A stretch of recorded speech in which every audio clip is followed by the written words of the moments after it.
You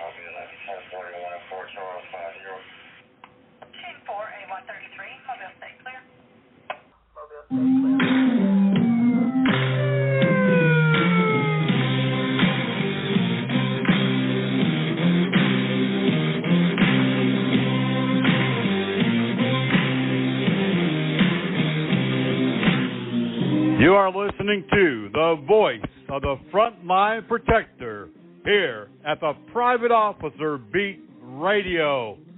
Every week you'll hear breaking news, topics of training, information for the industry of security, public safety, and law enforcement. So strap in, hang on, we're about to speed off in this episode of the Private Officer Beat Radio.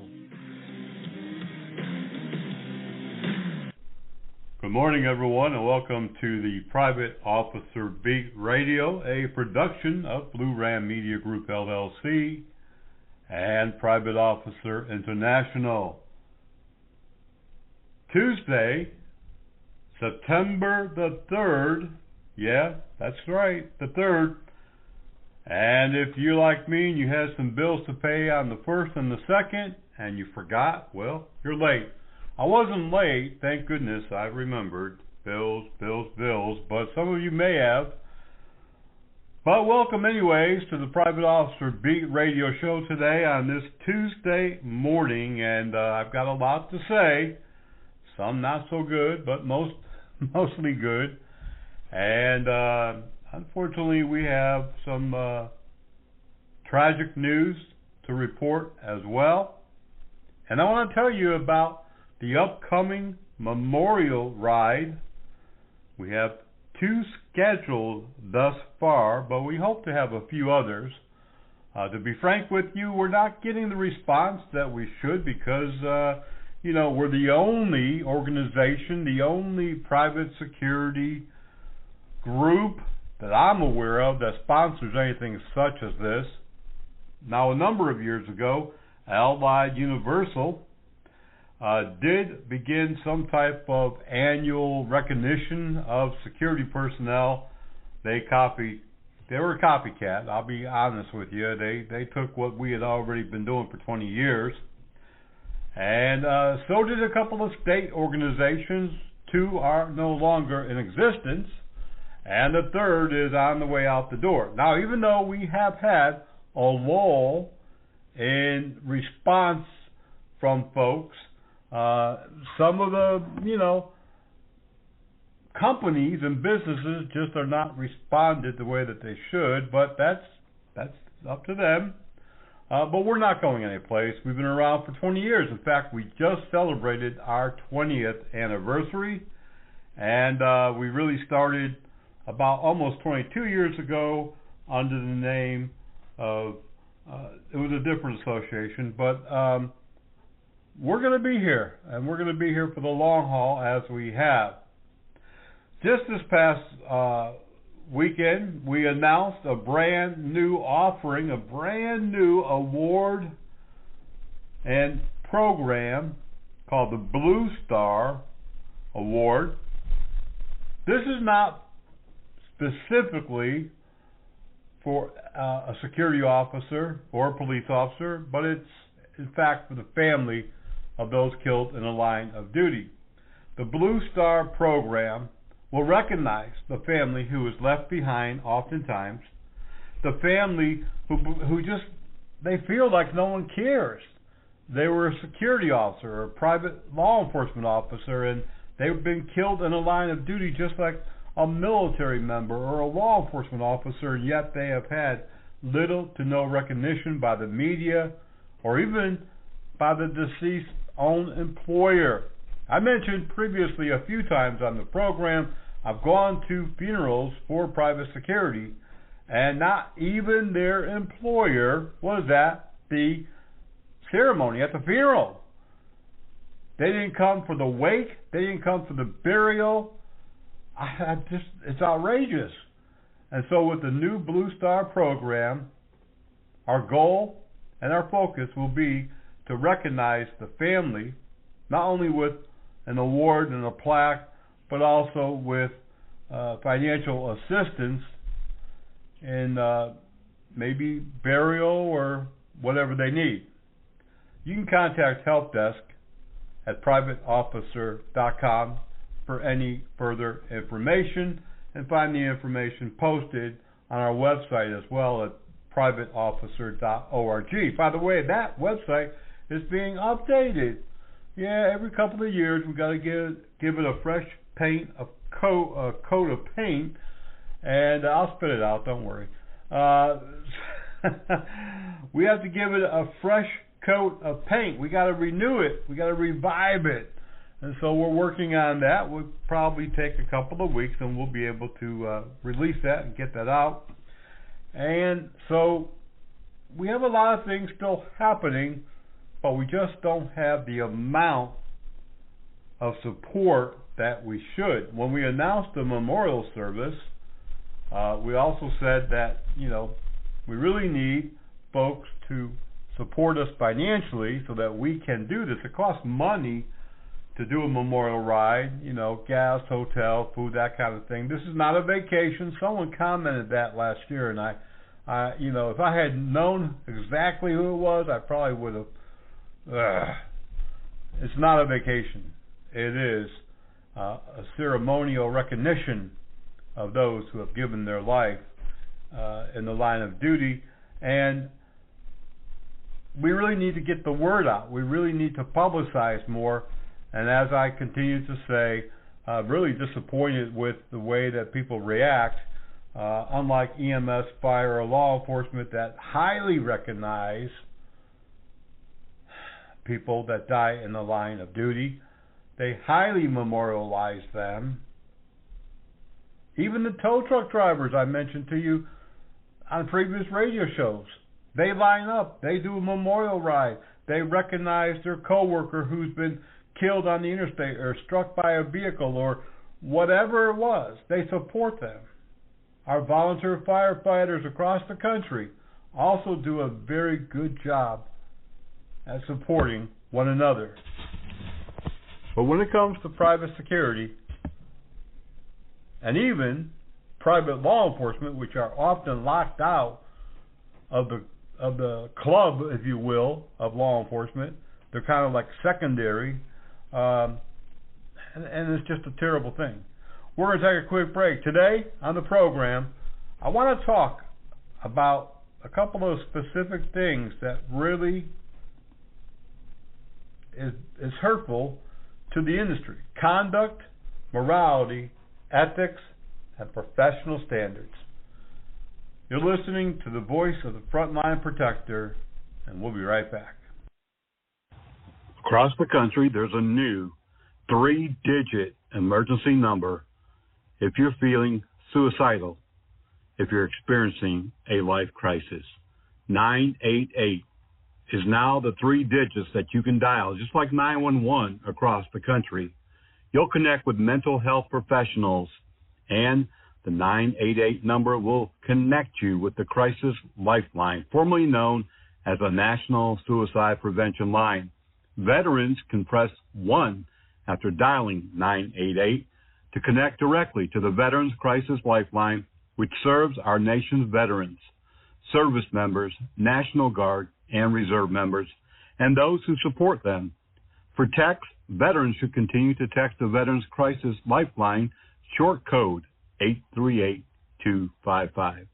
Too many people experience suicidal crisis or mental health-related distress without the support and care that they need. But you're not alone. Simply pick up the phone and dial or text 988. Someone will answer that phone who is caring, understanding, and there to help you. 988. There is hope. Are you looking for the finest private security officer training in the Charlotte metropolitan area? Do you need PPS qualifications in armed or unarmed training? Or maybe you're over there across the line in South Carolina and you need the SLED training. Well, we've got the right training at the right time for you. Premier Training Academy, located at 5624 Executive Center Drive, Suite 142 in metropolitan Charlotte, North Carolina. Give them a call today, 704-806-4933. They also offer firearms training, personal protection, first aid and CPR, and so much more. Call John at 704-806-4933. 4 security officers working at a shopping mall in suburban Detroit, Michigan, were arrested long after they were involved in a detention of a suspect, of a disorderly person who lost his life. The defunct mall closed. An investigation was conducted. But unfortunately, the 4 security officers, one who passed away before he was brought to trial, were arrested and charged with a crime. While trying to physically restrain the man who had medical conditions passed away. The security officers were charged with involuntary manslaughter, carrying 15 years in prison.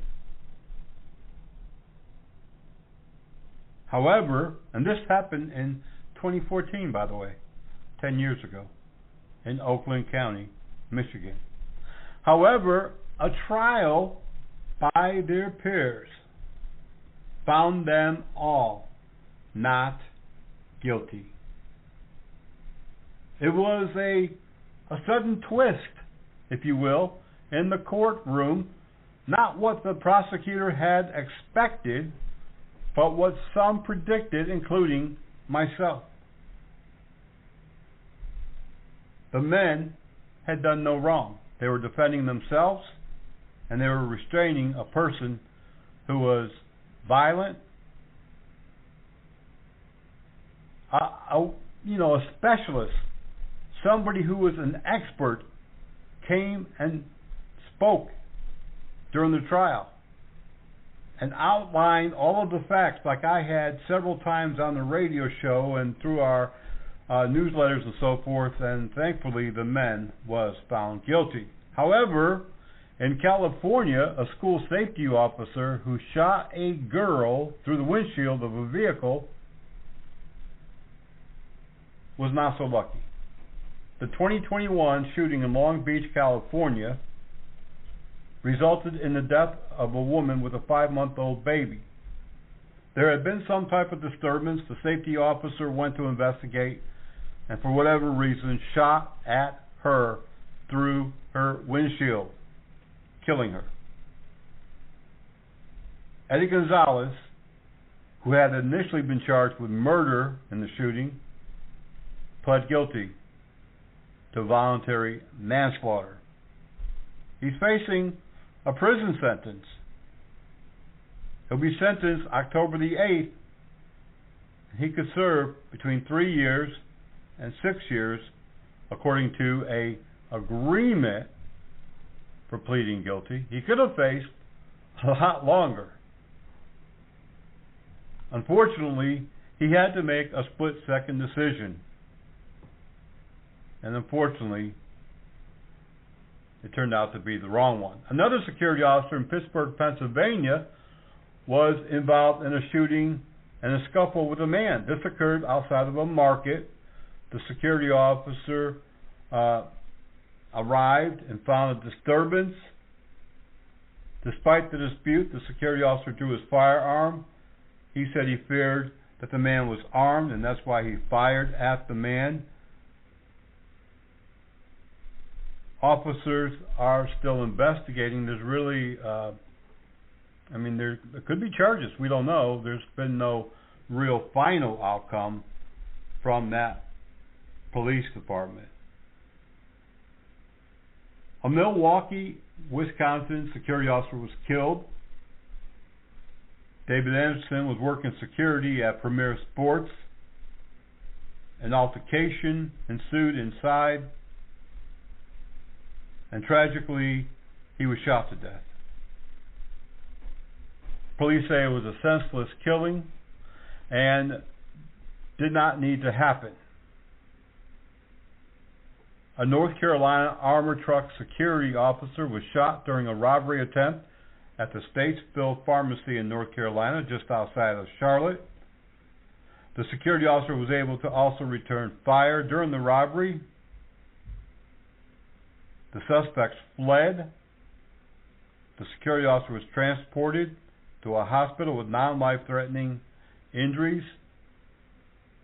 Statesville Police and the Sheriff's Department say they're investigating. A security officer in Aurora, Colorado, that's a suburb of Denver. You might as well say it's Denver because it bleeds over into Denver, and Denver bleeds over into Aurora. A security officer shot and killed a man outside of a convenience store. This happened this past weekend. It was on Colfax Avenue, a main thoroughfare between Denver and Aurora. When police arrived, the 36-year-old man had a gunshot. The security officer said the man had pulled a gun on the security officer and pointed it at the security officer's head. The two struggled when the security officer got a chance to pull his own firearm and fired to protect himself. Witnesses backed him up on the story and said indeed it was a life and death situation.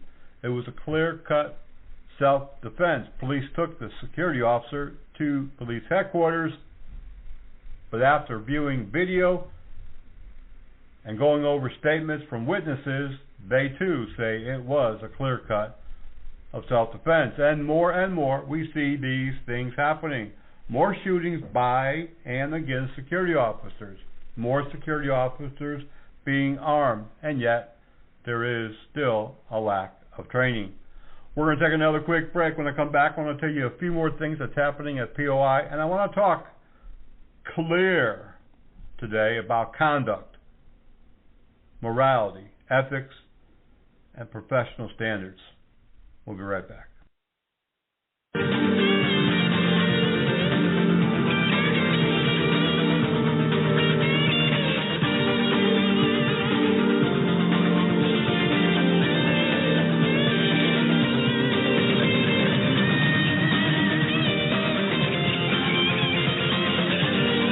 Life is precious.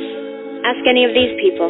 They've been given a second chance at life through organ and tissue donation. But there are more than 84,000 Americans waiting for life-saving transplants. 17 people die every day waiting. I didn't know this until I lost my best friend, Lyric. She gave the gift of life to 5 people. That's why I've become an organ donor, too. One decision saves so many lives. Donate life.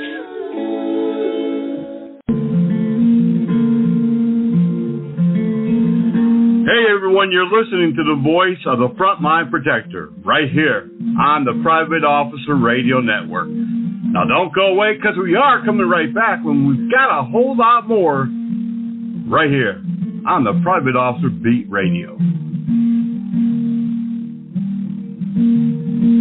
For some children, America isn't the land of promise.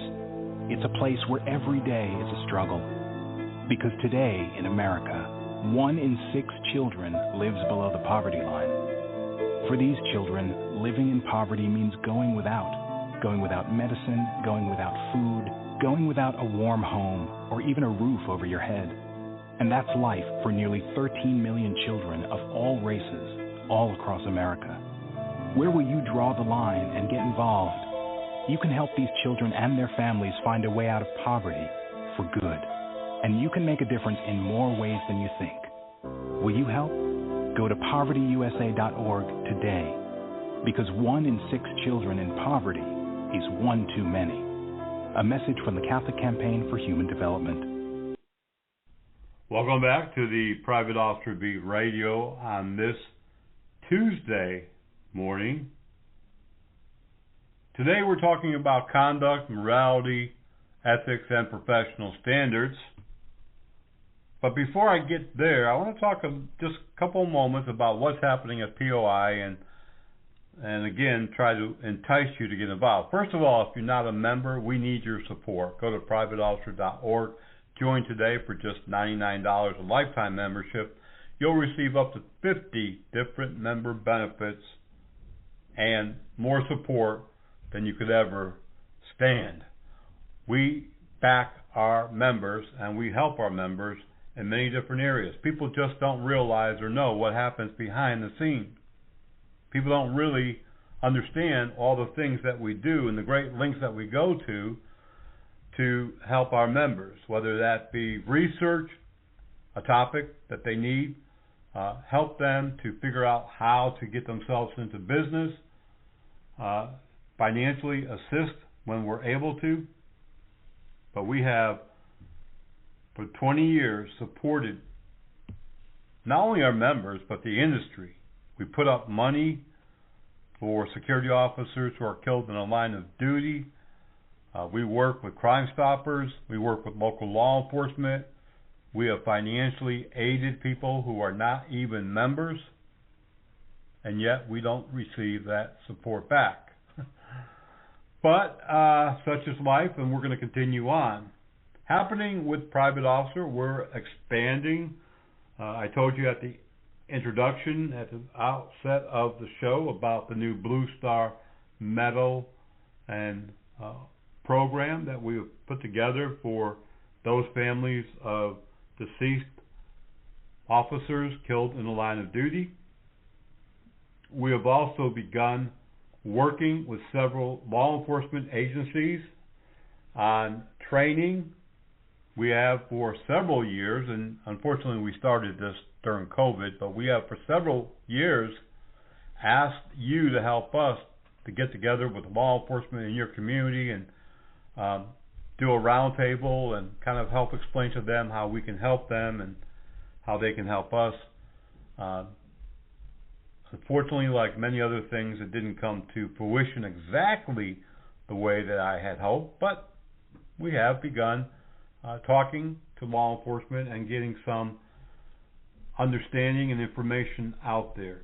And that's a way that you can get, be part of it and become part of your community and get better familiar with your local law enforcement and maybe a better working relationship. Contact us at helpdesk@privateofficer.com if you want to kind of arrange a roundtable in your local area, or maybe even do some type of phone call or video conference or whatever. We're here, and we have a lot of different resources and a lot of things that we can do to help member and non-member alike. We have recently begun reopening some of the chapters that we've closed during COVID and before. And if you're interested in becoming a chapter president, you can contact, again, our point of contact is always going to be the help desk, helpdesk@privateofficer.com. There's a lot of different opportunities. You can help us to respond when a security officer is injured. You can help us to be an instructor. We'll train you. We'll certify you. You can get involved in many different ways that are not available elsewhere or with other organizations. Recently, I talked with a security company, and we have come to a agreement, soon to be in documented form, written form, but their company will begin training some standards, some of their training standards, through Armor College and POI. And we hope to be able to reach out to other companies to help them with their training as well. So if you own a security company, you know someone who owns a security company, or maybe your employer, and you think the standards just aren't up to par, the training just isn't up to par, please contact helpdesk@privateofficer.com. I'm going to take one more quick break. And by the way, that's just skimming the surface. We haven't even begun really talking about all the things that Private Officer International, Armor College, and several other businesses that all we own and all come together as one. If you're interested in finding out more, you can contact the help desk at privateofficer.com. You can read all of our materials. And on another note, just before I go to my next commercial, newsletters. Our newsletter subscriptions are down. People don't want to pay a minimum of $50 a year, much cheaper than most newspapers, digital newspapers these days. People don't advertise the way that you would expect them to. Things just aren't flowing normally as with other businesses. But if you want to advertise, you certainly can do that. If you want to read our news, it's only $50. Right now we have a special, $29. I don't know what else to do to entice people to want to be involved. Conduct, morality, ethics, and professional standards. Probably when I get done with this, you definitely won't want to be involved. Oh, goodness. We'll be right back. I met Luke when I was pretty much born. We kind of just grew up together. He got his license when he was 16. We were going to the beach, and Luke was driving. I was in the passenger seat, and all of a sudden, I don't remember anything. I wasn't conscious for it. We got hit by a drunk driver. I feel like I knew right away that it was never going to be the same. I don't know. The doctors, they were telling me I was so lucky to be alive. When I found out that he died on impact, I didn't really feel lucky. And sometimes I still don't. Drinking and driving is completely unnecessary, and I think it's selfish if you do it. It's not worth taking that risk, because you never know what's going to happen.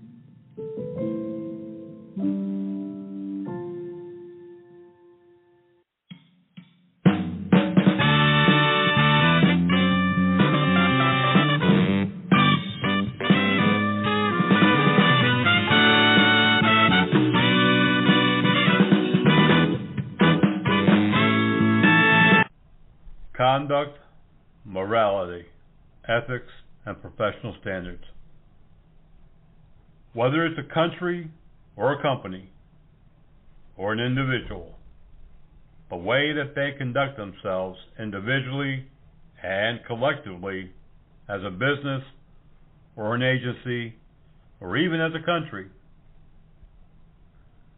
lays the framework as to how they are perceived, how they're thought of, and how they are looked at by others.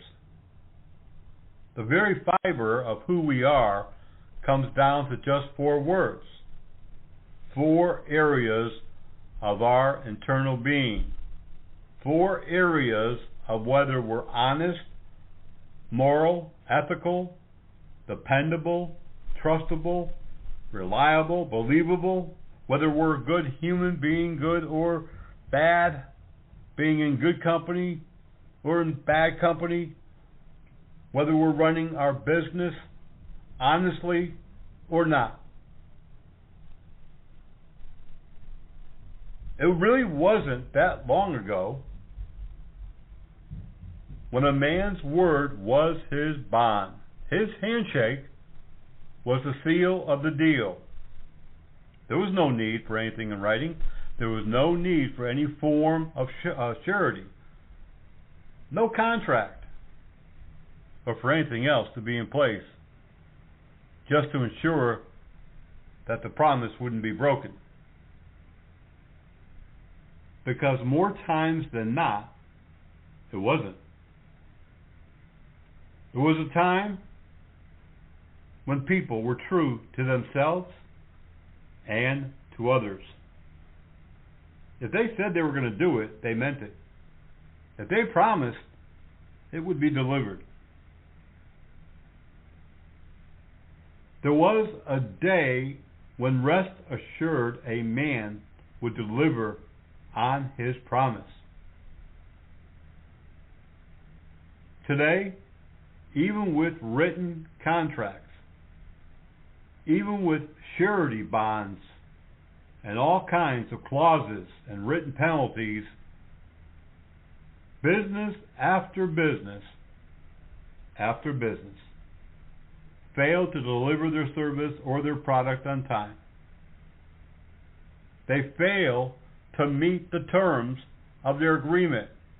They fail to have superior service or product. One excuse after the other, one reason after the other, one deadline after the other missed with a promise that they'll do better. Sound familiar? Businesses promise that they'll deliver on schedule,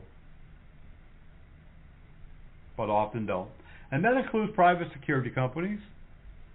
Private security companies are known for not providing the service that they have marketed, that they have promised, that they have agreed to in writing. And many think that's the norm. Hey, it's how business is done these days. And how about our own personal lives? Don't many of us do the same things? We make promises that we know when we make them we'll never keep. When we say things like, we know before the words ever leave our lips, we say, hey, I'm going to do it. You can count on me.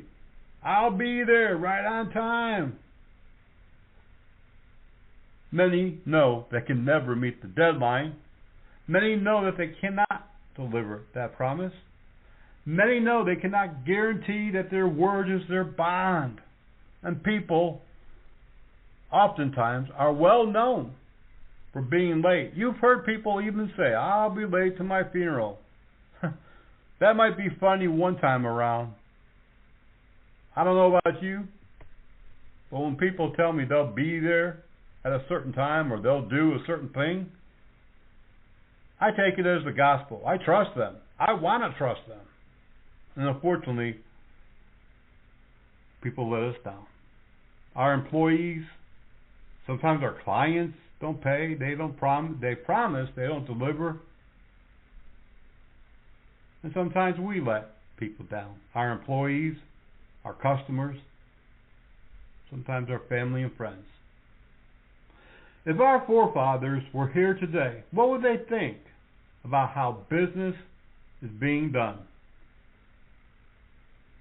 How do you think that they would react to the carefree, lackadaisical, and even deceptive ways that people are today?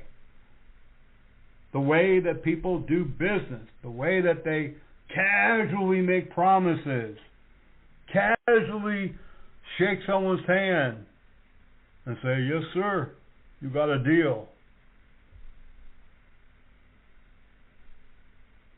I remember, as if it were yesterday, as a teenager, barely 17, taking the oath as I entered the United States Army. I promised and I swore, I do solemnly swear, that I will support and defend the Constitution of the United States against all enemies, foreign and domestic. That I will bear true faith and allegiance to the same, and that I'll obey the orders of the President of the United States and the orders of the officers appointed. And you know, when I finished saying those words at the age of 17, I knew right then and there I had committed myself. I had promised to the Army and to God and to everyone else who had heard my oath. And I knew I had to uphold it, no matter what came my way, no matter what stood in my way, no matter what developed. I had committed myself to service of others, those people depending on me, those people who needed the protection. I knew how serious that it was. Oh, I thought about it afterwards. I'm like, can I really do this? I'm only 17. But that, my friend, was not to stand in the way. Hundreds and thousands of soldiers have been killed that were barely 18, 17, 19.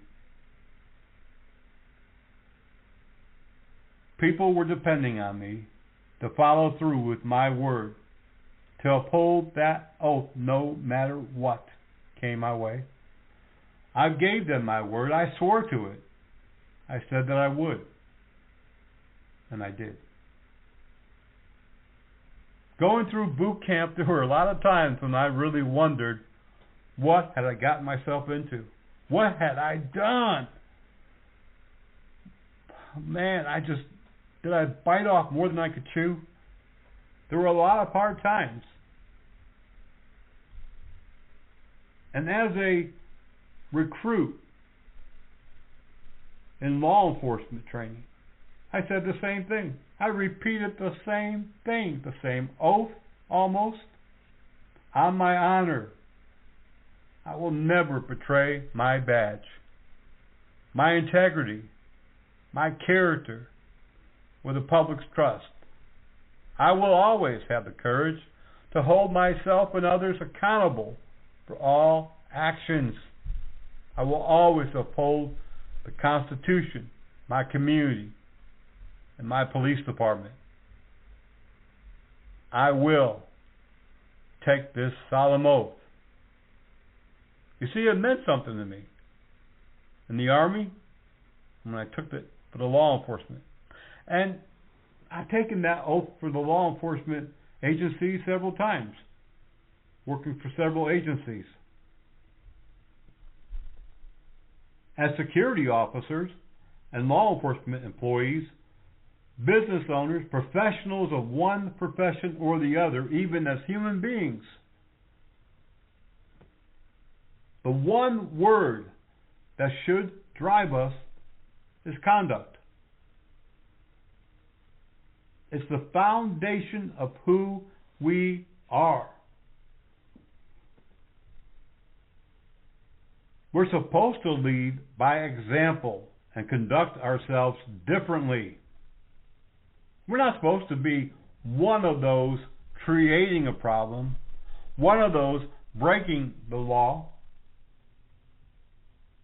But many who are in positions of authority or position of leadership are not only bad role models, but they are extremely bad people. And seriously, many people don't care. They don't care that their conduct isn't as it should be for their position. Today, all that you have to do is watch the news or go onto YouTube or any social media platform, and you'll see people, how they think, how they talk, how they conduct themselves, how they react to minor, simple, everyday interactions with other people. Vulgarity, dishonesty, indecency, argumentative, quick to fight, thievery, rape, murder, lawlessness, and on and on and on.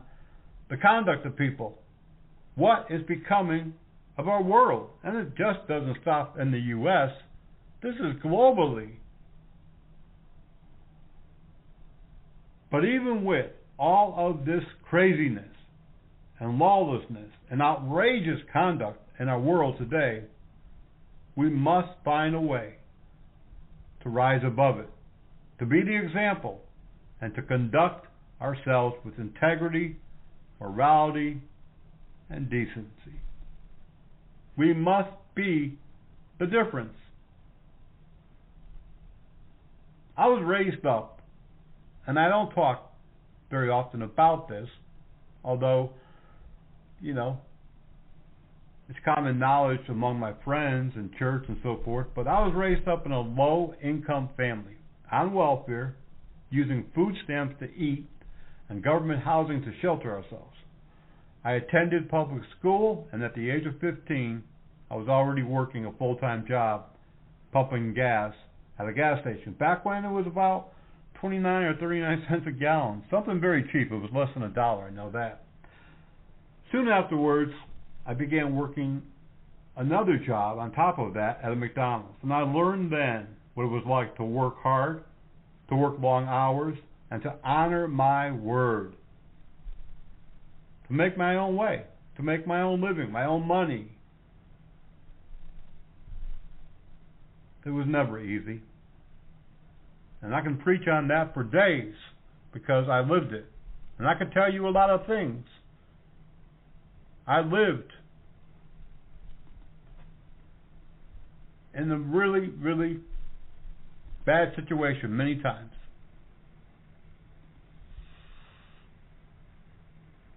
Conduct in the manner in which a person behaves, especially on a particular occasion or in a particular situation. The way in which we handle ourselves in public. The action or manner of managing an activity, an organization, or one's business. Conduct.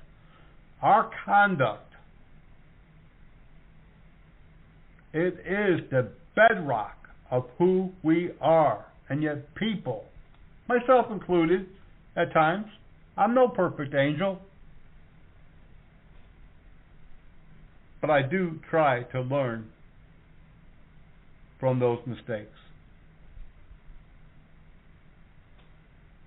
So many people today conduct themselves in such a way that their own parents are ashamed of them. We hold positions of authority, whether you're in law enforcement or private security.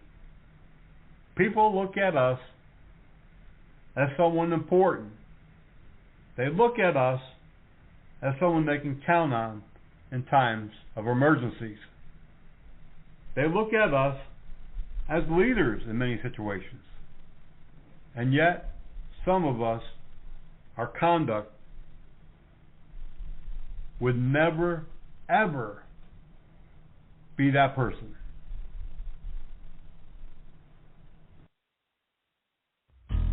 I don't want to go blind from diabetes. I don't want to lose a foot or a leg. I don't want to have kidney failure, so I'm taking control. I'm controlling my diabetes. It's making a huge difference. I'm eating healthy and staying physically active. I'm taking my medicine. If I can do it, anyone can. Control your diabetes for life. Call 1-800-438-5383. Each day, those that protect and service in law enforcement put their lives on the line. These law enforcement officers often work long and irregular hours in tough and dangerous conditions, run a high risk of being attacked, wounded, or even killed by the very criminals that prey on us. Every year, hundreds of law enforcement officers are killed or seriously injured in the line of duty. Blue Alert is a system that provides the means to speed the apprehension of violent criminals who kill or seriously injure local, state, or federal law enforcement officers. Find out how you can truly help those who help. That's bluealert.us. In the military and in law enforcement, you'll sometimes hear of someone being disciplined for their conduct. Oftentimes called conduct unbecoming, which describes the behavior that was done inappropriately, unsuitable. In the military, conduct unbecoming is an offense, referring to the behavior that dishonors or disgraces an officer, rooted in the Articles of War and is defined in Article 133 of the Uniform Code of Military Justice, the UCMJ. In the workplace, conduct unbecoming, though non-specific, refers to bad behavior of an employee.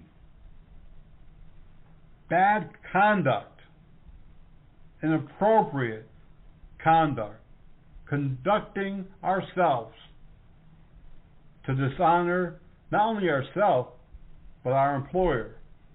In law enforcement, conduct unbecoming an officer is a term used to describe the same thing, bad behavior that's considered improper or inappropriate for a police officer and can harm the officer's reputation or the reputation of the agency they serve. And I say this all the time to employees, my own and others, what you do at home, what you do in the privacy, that's up to you. I don't like it, but it's your freedom. But what you do when you're in my uniform or my company garment, wearing my logo, my badge, whatever it might be, everything that you do reflects poorly on me. Whether you're in security or some other business that has some type of uniform, or even without a uniform, when people know that you work for a company, everything that you do, good or bad, reflects on that business. Some of those examples of conduct unbecoming include dishonesty. And unfortunately, in many professions, whether it be policing or security, there's a lot of dishonesty going on these days. And that includes making false statements, cheating on your time, cheating on an exam, cheating on everything. Being disrespectful. That includes insulting, defamatory language, disrespectful or offensive language toward others, whether it be co-workers, customers of the client, whoever it might be. Criminal activity is conduct unbecoming. That includes everything from stealing to any type of form of committing or attempting to commit a crime. Police, unfortunately, are arrested regularly. Security officers also arrested regularly.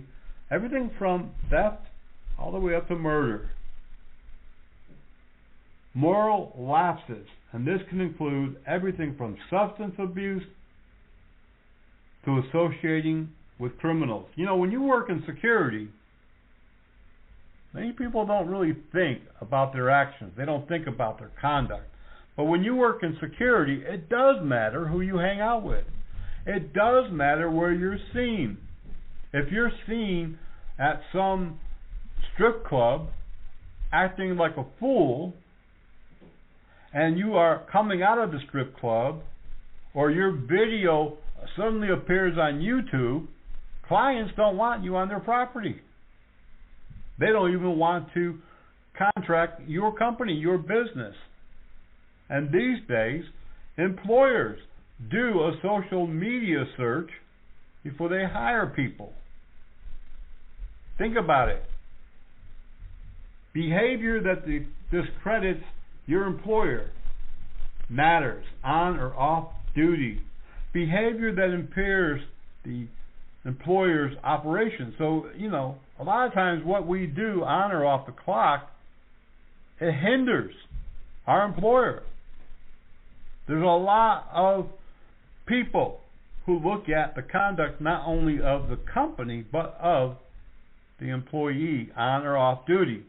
The phrase conduct unbecoming actually comes from British Armed Forces.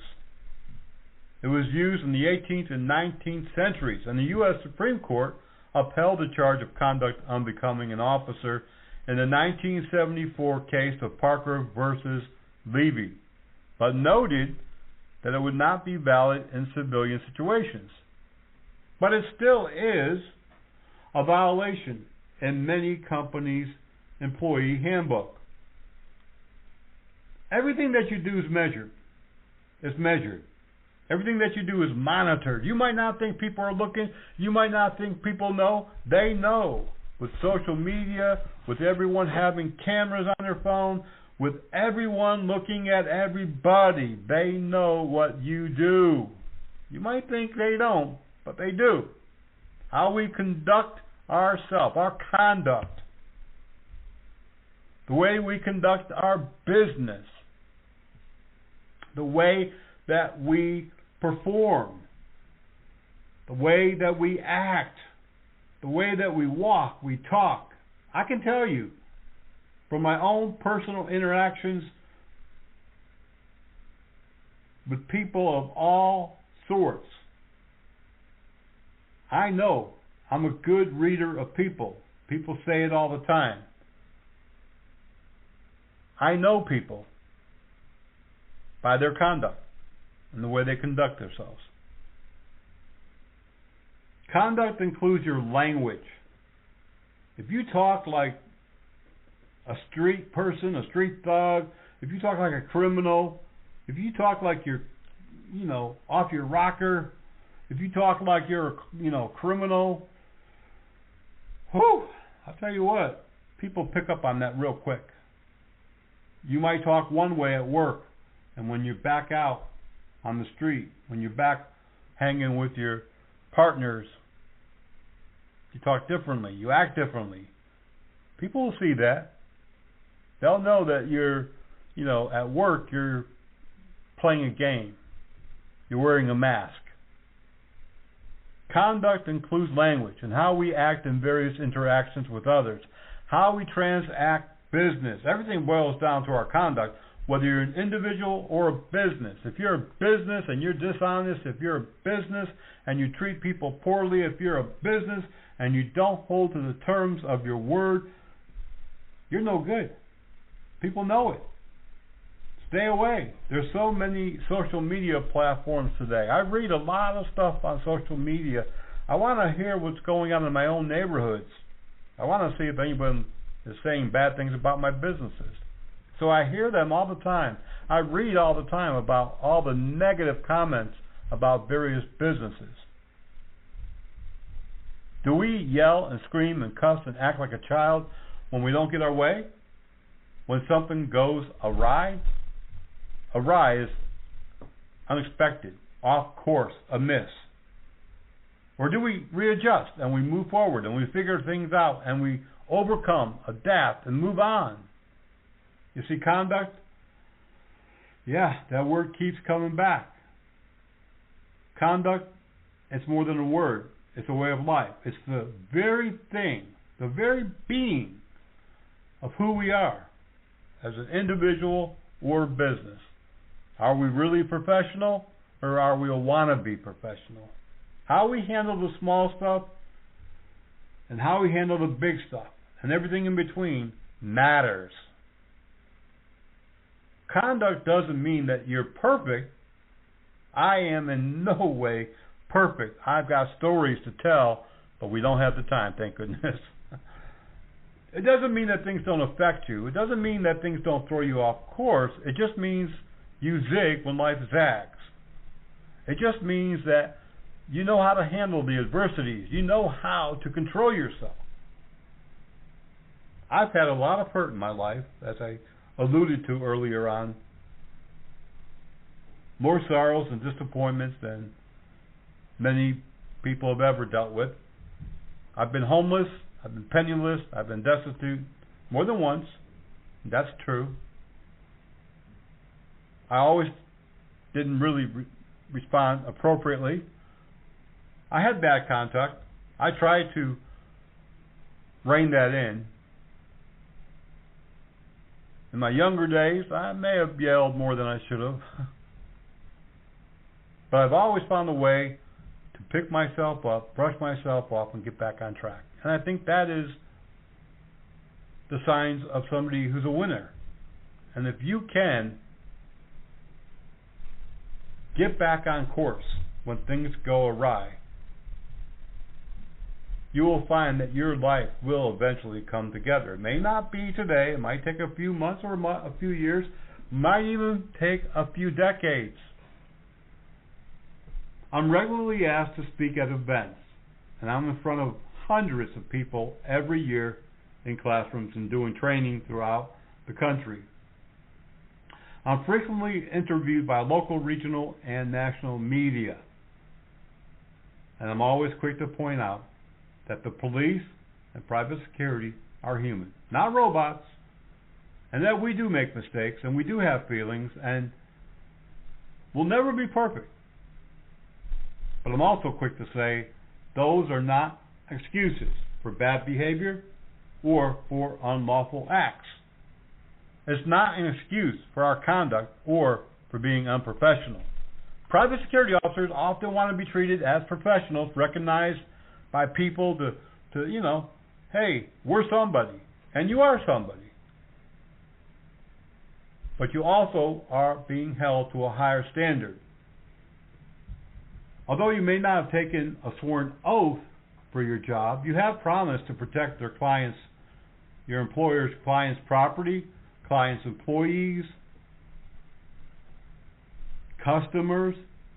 You have promised to do the job as it's been assigned to you and to do the best that you can to fulfill the employer's contract with that specific client. We do have a legal obligation, contractually, legally, individually. We could be charged, we could be sued, depending on the situation.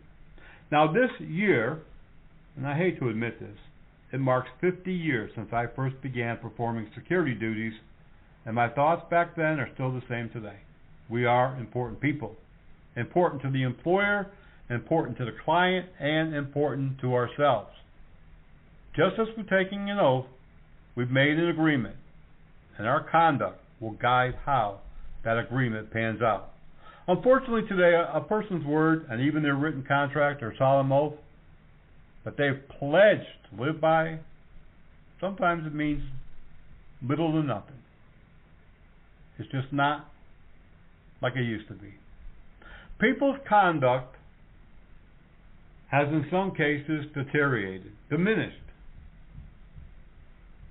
And that has made people less than they were in many, many ways. And as I close out today, I want to tell you, again, our conduct on the job and off the job should be an example for others.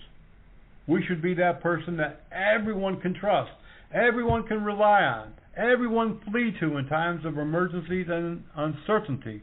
Because wearing a uniform, you are that lighthouse. You are the light in the darkness. You're who people are going to refer to when there's a problem on the job site, when there is an emergency, when someone's having a heart attack, when someone's committed a crime. In recent years, a man walked up to a security officer and confessed to an apartment fire that destroyed much of a complex that was under construction.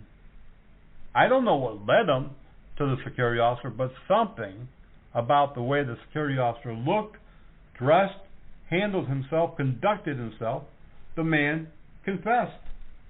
The security officer called law enforcement thinking the man was just joking, but it was true.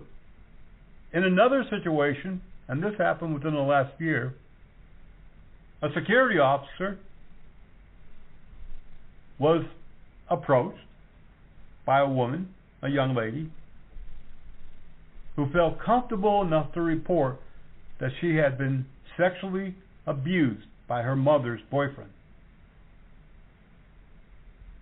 And the security officer, again, his conduct must have been of such a high level that she felt comfortable, and he called police.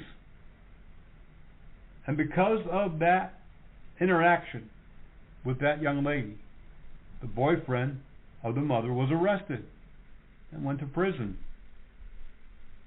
And believe it or not, a third person in the last 5 years also confessed to a security officer that he had committed a murder just hours ago. And true as it could be, it happened. The way that security officer talked, walked, dressed, carried himself, in all three cases, I'm sure, no doubt, had a big part to play in those people confessing. I can tell you myself, oftentimes, I can tell you the first thing I look at when I come in contact with a person is how they are dressed and how they are handling themselves. Their demeanor, their speech is all part of conduct. I've often talked about the evolution of private security and how this industry, this profession, is at a crossroads and in an evolution at the same time. Just like law enforcement, which has come a long, long way since the first officer was placed out in the street walking a beat. Training, equipment, the duties, the laws, everything about policing has changed, evolved, and continues to evolve. And there's been a lot of changes. Some for the worse and others for good. You can certainly say the same is true for private security. And change is inevitable. It's going to continue through time itself. It doesn't matter who or what. Changes happen.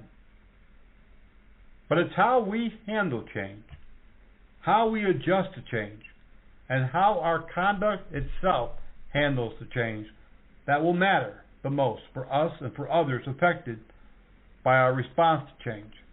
Ethics and morality, part of your conduct.